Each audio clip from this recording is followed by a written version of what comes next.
तो माहौल बड़ा गर्मा सा गया है आजकल नेपो किड्स को लेकर, और ऑडियंस की तो हालत खराब हो गई ये सोचकर कि ये लोग बॉलीवुड के फ्यूचर स्टार्स हैं। पर क्या ये बात सच है? वेल, इसको समझने के लिए पहले ये जानना पड़ेगा कि हमें ये स्टार किड्स पसंद क्यों नहीं आते, जिसमें सबसे पहला रीजन है जेलसी। देखो, मानना तो पड़ेगा कि कहीं ना कहीं हमारी जलती तो है इनसे, है ना? क्योंकि इन लोगों को पैदा होते ही सब कुछ मिल गया, और यहाँ तुम सुबह से शाम तक मेहनत करते हो, फिर भी इस वैलेंटाइन पर ना तो तुम्हारे पास पैसे हैं और न लड़की। जब तुम एग्जाम के लिए दिन रात पढ़ते हो तब उनकी यार्ड पर पार्टीज चलती हैं। अब ऐसे में जेलसी तो होगी ही ना, क्योंकि हम कुछ भी कर लें इतना अमीर नहीं बन पाएंगे, और ये बिना कुछ किए ही इतना अमीर बन गए। लेकिन जेलसी इकलौता रीजन नहीं है इन्हें हेट मिलने का, बल्कि इनकी एक्टिंग भी इसके लिए जिम्मेदार है। मतलब कि ये उतना ज्यादा अच्छा एक्ट कर नहीं पाते। जैसे कि अभी आमिर खान के लड़के जुनैद खान और जानवी कपूर की बहन खुशी कपूर की एक पिक्चर आई लबियापा नाम से, जहाँ जुनैद खान का परफॉर्मेंस तो ठीक था, लेकिन खुशी कपूर की एक्टिंग उतनी ज्यादा अच्छी नहीं थी। ऊपर से इस मूवी के प्रमोशंस पर इन्होंने अपने आप को ही शर्मिंदा किया है, क्योंकि ना तो इनसे नाचा जा रहा है, ना सही से एक्सप्रेशन दिए जा रहे हैं, और कोऑर्डिनेशन तो है ही नहीं दोनों में। प्लस इनकी मूवीज फ्लॉप भी हो जाएं फिर भी इन्हें काम मिलता रहता है।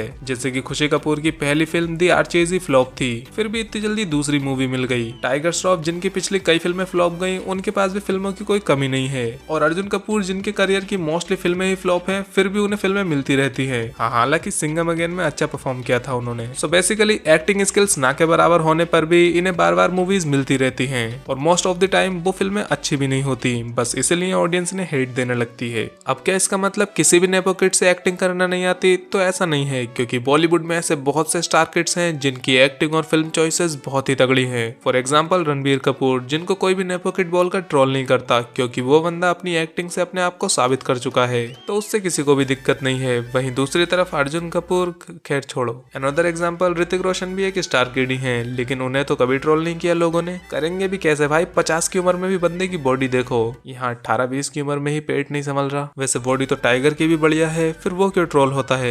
इसका रीजन है एक्टिंग। ऋतिक ने क्रिश फ्रेंचाइजी में ही रोहित और क्रिश दो कैरेक्टर्स को ऐसे प्ले किया कि लगता ही नहीं एक ही एक्टर ने ये दोनों रोल किए हों। वहाँ टाइगर की सभी फिल्मों के सारे कैरेक्टर्स को उठाकर अगर एक साथ रख दो तो भाई साहब फर्क करना मुश्किल हो जाएगा, सारे सिमिलर ही हैं। और हाँ, आमिर खान खुद एक स्टार किड ही है, लेकिन इस बात से किसी को फर्क नहीं पड़ा, क्योंकि बंदा एक्टिंग ही इतनी कमाल की करता है। वहीं उनके बेटे जुनैद खान को हेट मिल रहा है क्योंकि उससे अपनी फिल्म के गाने पर ही परफॉर्म नहीं हो रहा। ये तो कुछ ही एग्जांपल थे, अभी और भी हैं। जैसे कि एसआरके का लड़का आर्यन खान नेटफ्लिक्स पर अपना डेब्यू कर रहा है दी बेट्स ऑफ बॉलीवुड नाम के एक शो से, लेकिन उस शो को प्रमोट करने कौन आए? खुद शाहरुख खान। क्या लगता है किसी आउटसाइडर के लिए एसआरके आते? Obviously not. वहीं अभी आजाद नाम की एक पिक्चर रिलीज हुई। आजाद नाम से तो पिक्चर याद आई नहीं होगी, लेकिन ओई अम्मा गाना तो सबने सुन रखा होगा। तो हाँ, उसी फिल्म की बात कर रहा हूँ मैं। अब आजाद फिल्म से डेब्यू किया अमान देवगन ने, जो कि अजय देवगन के भांजे हैं। तभी तो अजय देवगन थे उस पिक्चर में, वरना तुम्हें क्या लगा? फिर अब सारा अली खान के बाद उनके छोटे भाई इब्राहिम अली खान भी अपना डेब्यू करने वाले हैं सरजमी नाम की एक पिक्चर से। और जैसे कि अनन्या पांडे बॉलीवुड को कम पड़ गई थी, तो अब उनके कजिन ब्रदर आहान पांडे भी अपना एक्टिंग डेब्यू करेंगे इसी साल। इसके अलावा और भी पता नहीं कितने नेपो किड्स का डेब्यू होता ही रहता है हर साल, पर किसी को कोई फर्क नहीं पड़ता।